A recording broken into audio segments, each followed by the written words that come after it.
No nii, daamid ja härrad, Email Summit 2018. Ma tahaks väga kuulutada selle avatuks. Me oleme kõik tehnilised trikid ära proovinud, kõik töötab ja inimesed kihutavad oma tuleviku suunas endale aru andmata, et see on ammu käes. Ja see aasta ma vaatasin seda Email Summiti kava. Minu meelest see tänavune programm on hästi üldhariv. Mina ei ole turundusinimene, ma olen rohkem see, keda turundajad tihti ära kasutavad, kuna ma telekas kipun ükskõik mis sääsest elevandi puhuma, siis alati sokutatakse mulle mingeid teemasid, mis vajavad tegelikult ühiskonnas laiemat tähelepanu ja kajastust ja läbi selle mingisuguse minu karakteri tekib sinna teemale nii kõva väärindus juurde, et see muutub jälle järsku oluliseks. Või vähemalt mulle tundub, et muutub oluliseks. Aga kui ma vaatasin seekord see Email Summiti kava ülesehitust, siis ma sain aru, et mingil moel võrreldes eelmise aastaga, kus ma olin samamoodi päeva läbiviivaks klooniks, siis see aasta on kuidagi väga üldhariv, nagu oleks kogu maailm pea peale pööratud, et kõik teemad on sellised, mis tegelikult toimub, mis on uudist, mis muutused meil praegu käsil on, et kuidagi väga üllatav on avastada saalist nii palju inimesi, kes on aru saanud, et tõepoolest aastaga on pilt nii tõsiselt muutunud, et me peame kõik üks kahest kas uuesti kooli minema või siis tõsiselt õigustama oma tööandjale, et see, mida me teeme, on päriselt see, mida me oskame, sest et seda peab kuidagi uuesti õppima. Samal ajal, kui ma juhatan vahetevahel startup üritusi, siis ma püüan õpetada alustavatele ettevõtjatele uut väljendit, mis pigem käsitleb äraunustamist. Ta ingliskeelne sõnastus on unlearn. See võiks olla selle aasta buzzword. Et paljud asjad, mida me niigi teame, et toimivad ja on, ei pruugi enam toimida nii, nagu nad seni on toiminud. Me peame siis nii-öelda unlearnima selle, kuidas asjad toimivad ja leiutama nad uuesti. Aga mis muutused siis hetkel on? Meil on näiteks väga hea ülevaade kohe sellest, kuidas internetiuuringute ettevõtte Gemius seletab lahti, mis teie pilguga asjad toimuvad. Ülle-Marie, palun.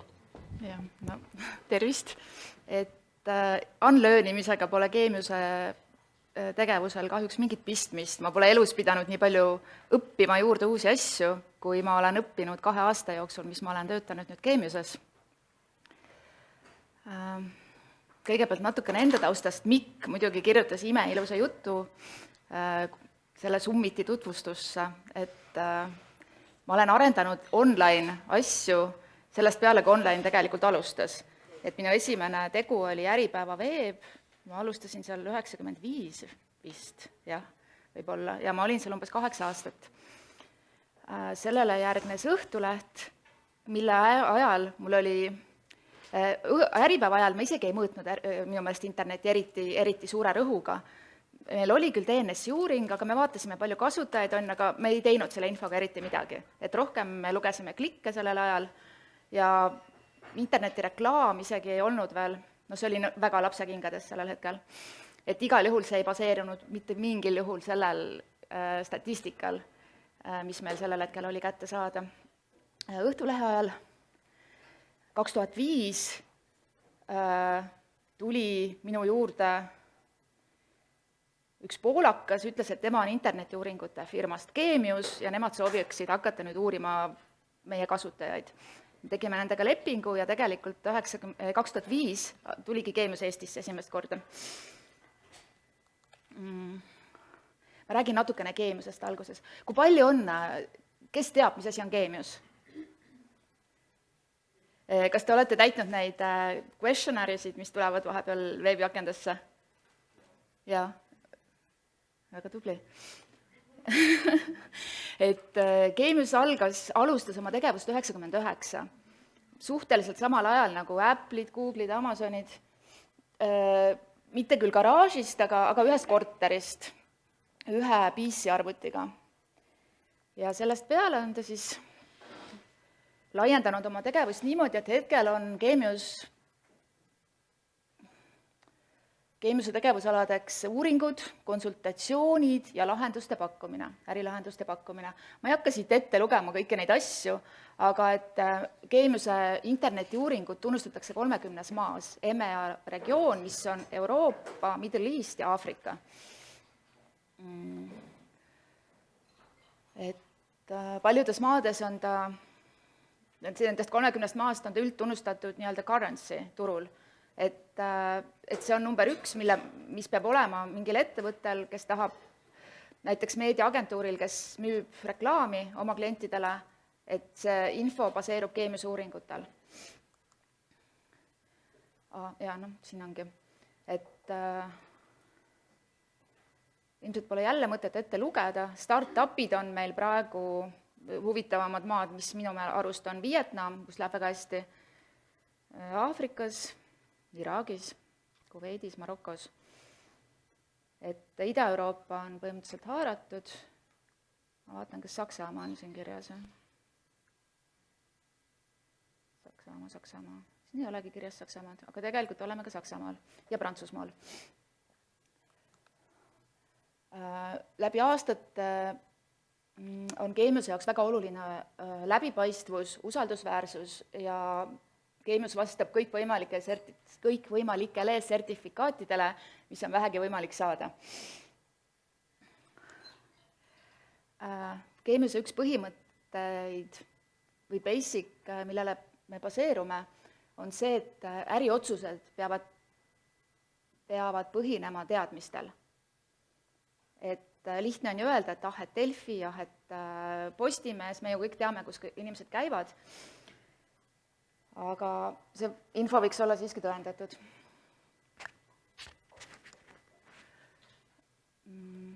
Geemius mõõdab interneti kasutajaid, veebianalüütikat, online-kampaaniaid, reklaami serveerimist ja uue segmendina turul on meie jaoks e-kommerts.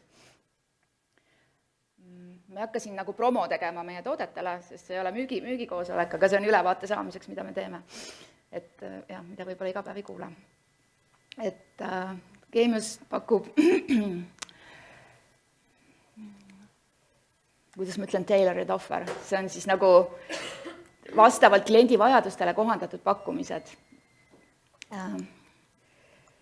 Ärikonsultatsioonid.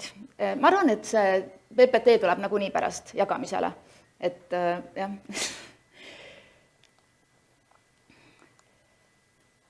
Et põhieesmärk on, et saada aru, aidata klientidel saada aru, kuidas käituvad nende brändi, kuidas käitub nende bränd internetis. Et jah. Siin on mõned globaalsed kliendid.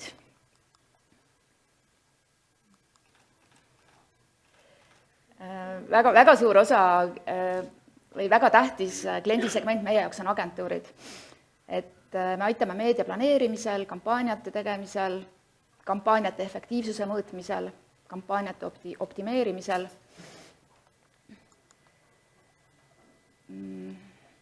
Sest jah, üks segment on kirjastajad, kelle veebilehti me mõõdame, aga kogu selle info, mis tuleb kirjastajatelt, teevad rahaks ju agentuurid või reklaamiosakond.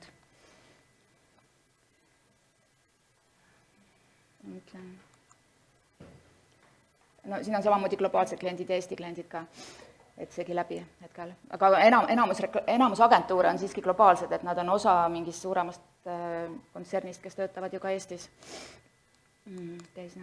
E-turundus aitab e-poodidel aru saada, kes neil käivad tegelikult päriselt seal nende veebilehel ja mis on nagu põhiargument minu jaoks, aitab aru saada, mida see klient teeb ka siis, kui ta ei ole parasjagu nende leheküljel. Et väga tähtis osa Geemiuse uuringus on sotsiodemograafiline profiil kasutaja kohta, saab teha benchmarkingut või nii-öelda võrdlusi oma konkurentidega. Siin on mõned e-kaubanduse kliendid Baltikumist, maailmast, Eestist. Suhteliselt suvaline valik.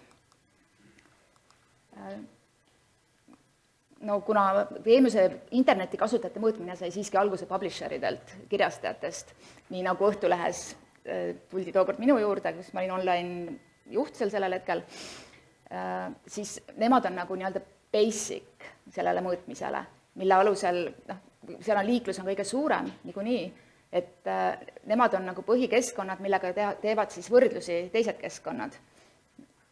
Näiteks mingi väiksem e-pood saab oma klientide kohta palju teada.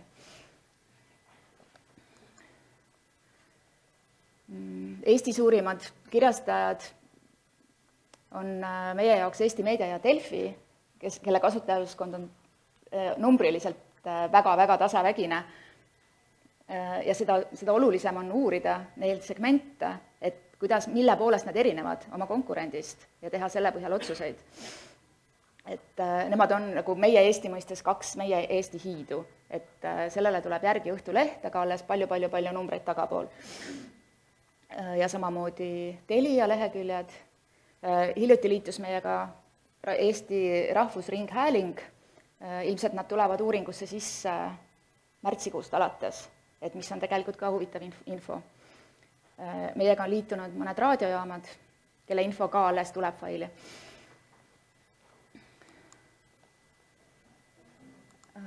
Jah, aga nagu ma ütlesin, et meie põhitegevus on, millest Geniuse tegevus ka algas, on Internet Audience Measurement, interneti kasutajate mõõtmine. No milles saab vastuseid? Vanusegruppide kohta, mis leheküljed neile meeldivad.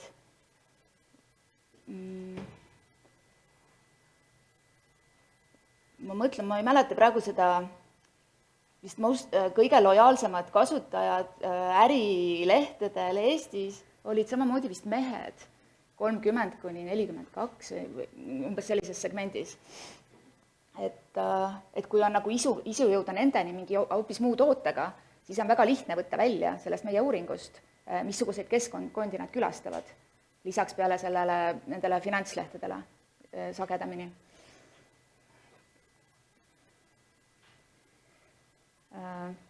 Mis päeval nädalas on kõige suurem liiklus internetis. Meie Eesti liiklus on kõige suurem millegipärast esmaspäeviti.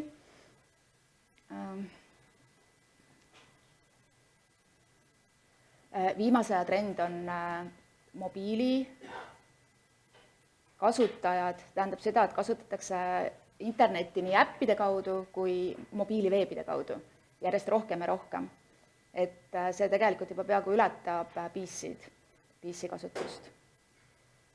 Ja väga kõrgel kohal on Tafli kaudu internetilugejad Eestis võrreldes teiste Baltikumi maadega. Näiteks Leedus on see number oluliselt väiksem kui Eestis.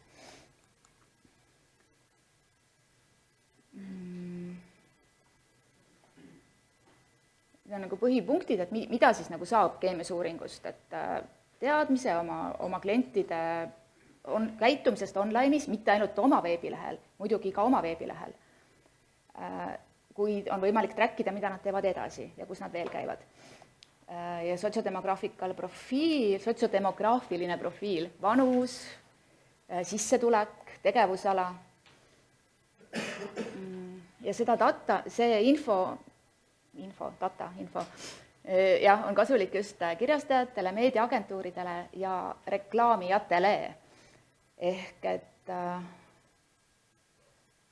no ma ei tea, ega suured reklaamijad muidugi võib-olla ise nii väga ei kontrolli, nad usaldavad rohkem reklaamiagentuure, aga väiksemale reklaamijale on võib-olla päris kasulik panna enda lehekülge koodid ja saada näiteks duplikatsioon, et kes siis nende pisikesel veebilehel käivad ja kus nad järel veel käivad ja kus käivad näiteks naised teatud vanusegrupis lisaks nende veebilehele. Et see on pisikeste veebilehtede kasu mõõtmisest. Ja.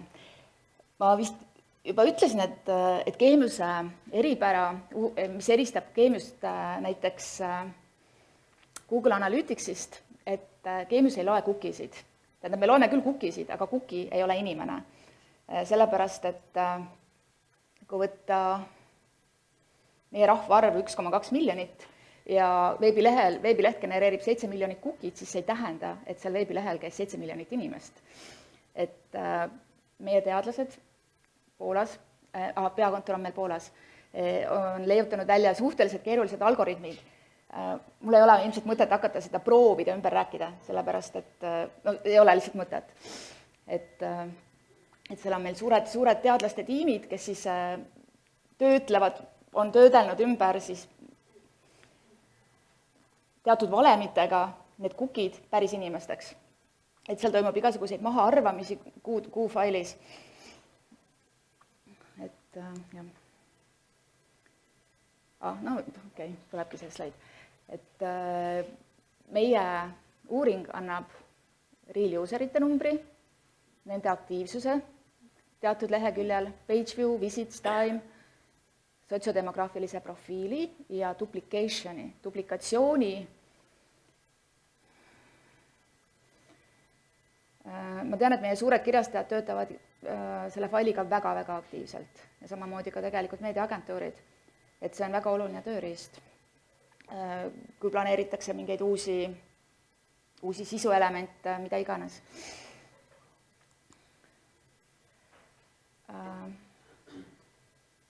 Genius Audience'i fail hetkel ilmub 1 kord kuus ja see ilmub eelmise kuu kohta ja selline näeb välja see gem-fail, mis on pigem ikkagi heavy userile, et light useri jaoks me oleme teinud sellise asja nagu online publishers audit ja see veebiaadress on kõikidele vabalt kättesaadav. See info uueneb siin iga päev, et eristab seda sellest igavusest failist see, et sellega ei käi kaasas sotsiodemograafiline info. Aga sa saad üldised trendid, mis toimub Eesti, jah, siin ei ole Eesti lehed üldsegi, aga et siin sees on kõik veebilehed, keda Genius uurib ja osad nendest on nende oma soovil isegi veel varjatud ka, aga seda nii-öelda light user ei näe. Mis see täpselt näitab? See näitab kasutajaid, saaks veebilehe äkki võtta lahti vahepeal. Et siin on nagu lihtne ülevaade, siin on igapäevaselt uuenev ranking ja see näitab, mul on ju see, töötab küll, et PC-d, mobiili kasutajaid ja tahvli kasutajaid ja nende kõigi totalit.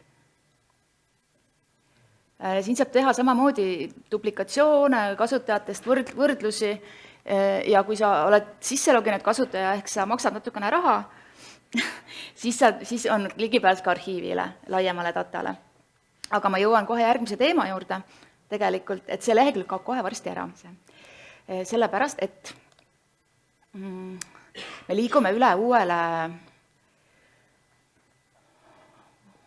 uuele uuringu arendusele, milleks on Genius Overnight, mis tähendab seda, et enam ei pea ootama kuu, et saada infot eelmise kuu külastajate kohta, vaid et see info hakkab ilmuma järgmisel hommikul juba eelmise päeva kohta.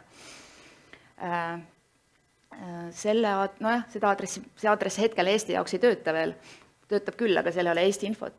Aga me juba teeme esimesi teste ja ilmselt juulikuust alates hakkab olema igapäevaselt uuenev info kõikide uuringus olevate veebilehtede kohta ka Eestis.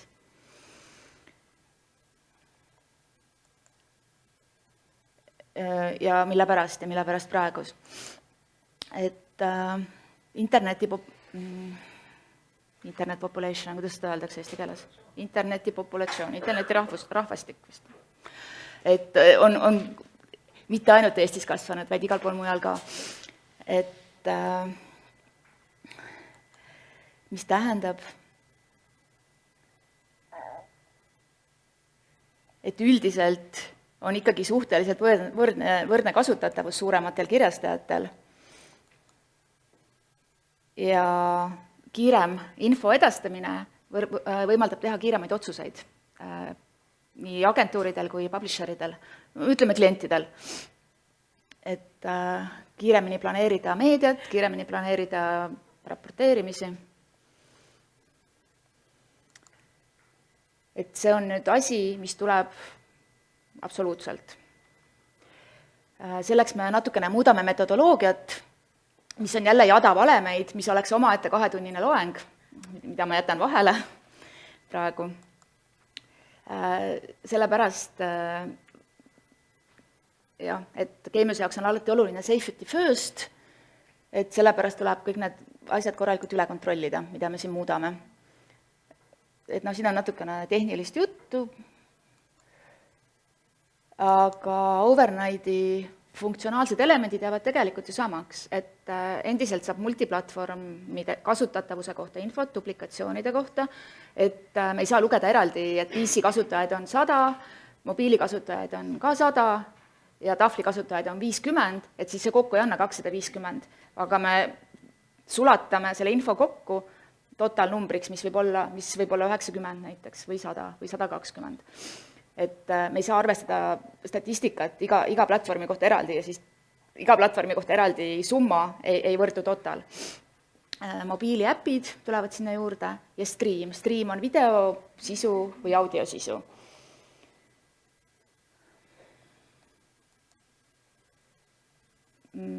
Selle metodoloogias me tegelikult saime juba preemia, et võib-olla ei olegi nii halb, et Eesti alles nüüd selle asjaga liitub, sellepärast et suuremad vead on absoluutselt ära parandatud juba suuremate turgude poolt. Et Eesti peaks saama endale suhteliselt võib-olla kõige töökindlam asja üldse juunikuus.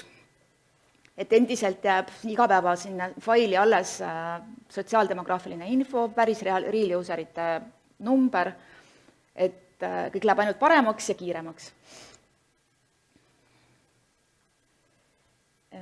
Aga see pole veel kõik.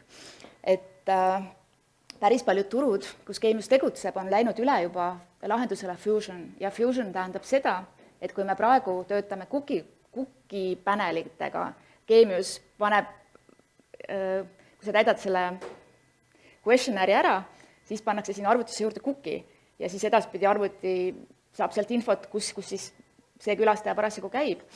Et järgmise sammuna me soovime ka Eestisse juurutada selle, et on software panel data. See tähendab seda, et meil on kindlad panelistid, kelle arvutis on väike programmi jupp ja me saame monitoorida kõiki veebilehti, kus see külastaja käib. Et hetkel me arvame välja oma kasutajate juurest välismaise liikluse, mis tegelikult ka ei anna meile väga palju infot, kuigi selle OPA eelis, selle Owner Publishers Auditi eelis oli see, et seal saab tegelikult filtreerida välja ka välismaise liikluse, mis on päris kindel indikaator, et venekeelsetel lehtedel on päris palju külastajaid näiteks Venemaalt hoopiski.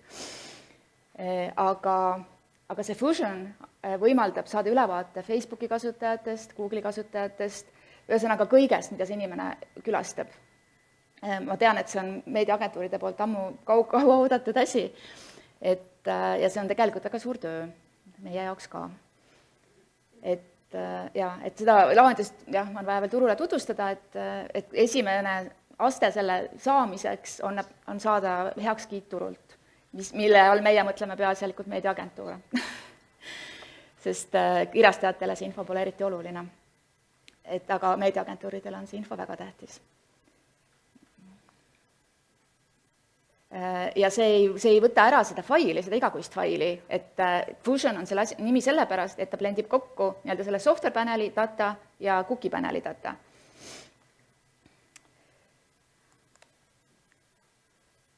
Ja siin on minu lõpulause, world is changing, so does internet and so does Gamius. Teeme aplausi, aga mul oleks muidugi üks küsimus ka. Aga palun. Küsimus on saali, kas kellelgi on küsimusi? Mulle endale üks. No kas see muutmine on, ma sain pealkirjast niipidi aru, et sa kirjeldad meile, mis on viimase ajaga muutunud või muutumas, et kas see muutus on see, et kõik on mõõdetav ja kui vanasti öeldi, et 9 korda mõõda, 1 kord lõika, kas nüüd on siis nii, et samal ajal kui lõikad, pead veel mõõtma ka? Täpselt. Ja minu meelest on eristuvus selles, et kas see mõõtmine on läbipaistev või väga ei ole. Sest Google teeb väga head tööd ju ka. Aga Google'i mõõtmine, me ei tea iial, miks me anname oma infot, aga Gamiuse info me ei varja nagu seda kunagi. Ja info on nende lehtede enda oma, keda me mõõdame. Et meie ei tee selle infoga midagi ilma nende nõusolekuta. Nii, kas saalist on tekkinud küsimusi? Võib-olla me ei hoia rohkem kinni. Ma saan aru, et sul on natukene olnud ka kopsupõletik värsket, et seda on pisut tunda. Hea küll, siis parane. Aitäh väga huvitava ettekande eest. Gamius aitab siis väga täpselt ära mõõta ühtlasi sel ajal, kui juba lõikamiseks läheb.